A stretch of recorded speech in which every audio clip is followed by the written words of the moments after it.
Hello friends, welcome to বাঙালির ভোজ। আজকে অনেক দিন পর আবার তোমাদের জন্য একটা খুব ইজি রেসিপি নিয়ে চলে এসেছি। কি এই রেসিপি, আশা করি তোমরা অনেকেই দেখে এটা বুঝে গেছো। আজ আমি তৈরি করেছি পাকা আম দিয়ে জ্যাম। এখন বাজারে আম খুব সস্তা হয়ে গেছে, আর আমার মেয়ে আমের সব কিছু আইটেম খেতে ভীষণ পছন্দ করে। তাই প্রত্যেক বছরই আমি এইভাবে একটু করে জ্যাম বানিয়ে রাখি বাড়িতে খাওয়ার জন্য। তাহলে চলো আজকে আমরা শিখে নিই কীভাবে এই জ্যামটা আমরা তৈরি করে নিচ্ছি। পাকা আম দিয়ে জ্যাম বানানোর জন্য এখানে আমি 3টে পাকা আমকে ছোট ছোট টুকরো করে কেটে নিয়েছি। এখন এই পাকা আমের সাথে আমি অ্যাড করে দেব 5 টেবিল স্পুন চিনি, দিয়ে দেব খুব সামান্য একটু লবণ। এবার সমস্ত কিছুকে ভালো করে মিক্স করে নেব।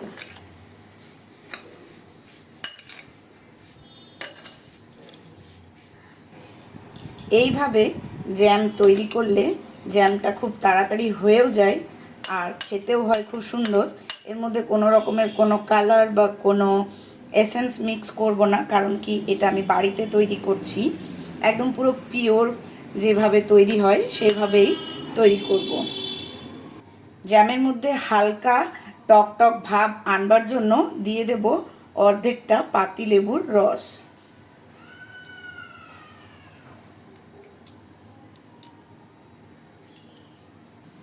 এবার লেবুর রসটা দিয়েও সুন্দরভাবে এটার সাথে মিক্স করে দেবো।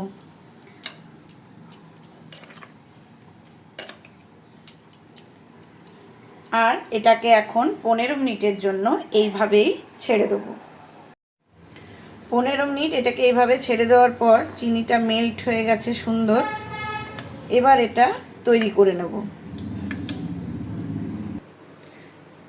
গ্যাসের মধ্যে কড়াই বসিয়ে দিয়েছি, এবার এটা এখানে অ্যাড করে দেবো।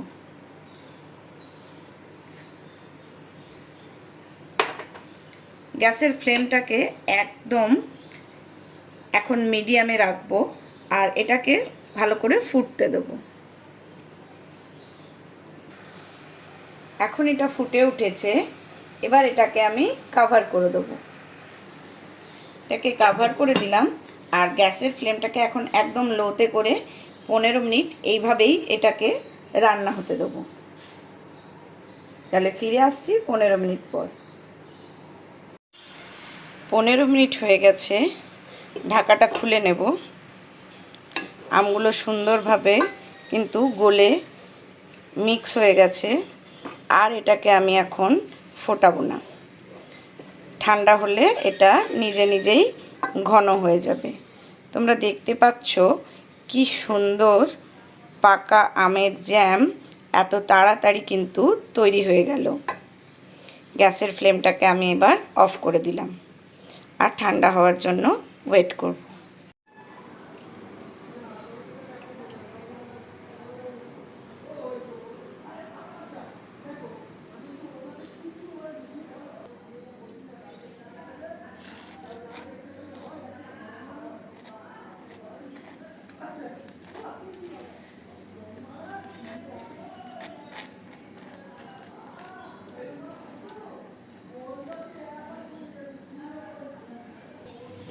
এতটা ইজিভাবে তৈরি পাকা আমের এই জ্যামের রেসিপি যদি তোমাদের ভালো লেগে থাকে তাহলে অবশ্যই রেসিপিটাকে লাইক শেয়ার করে দিও, আর যারা চ্যানেলটাকে নতুন দেখছো সাবস্ক্রাইব করে আমার পাশে থেকো।